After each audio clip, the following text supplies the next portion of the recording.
ألف لام ميم. تلك آيات الكتاب الحكيم هدى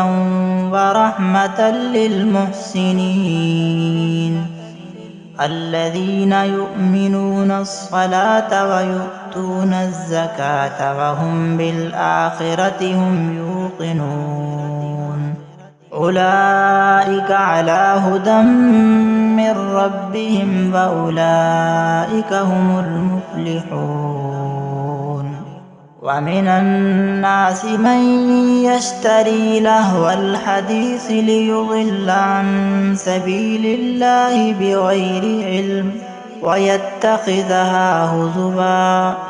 أولئك لهم عذاب مهين وإذا تتلى عليه آياتنا ولى مستكبرا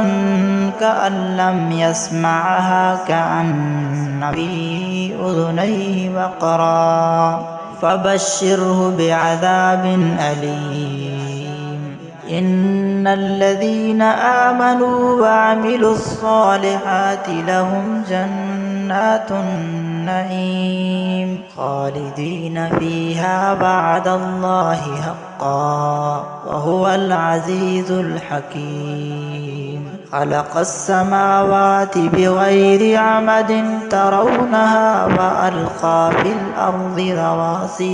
الأرض رواسي أن تميد بكم وبث فيها من كل دابة وأنزلنا من السماء ماء فأنبتنا فيها من كل زوج كريم هذا خلق الله فأروني ماذا خلق الذين من دونه بل الظالمون في ضلال مبين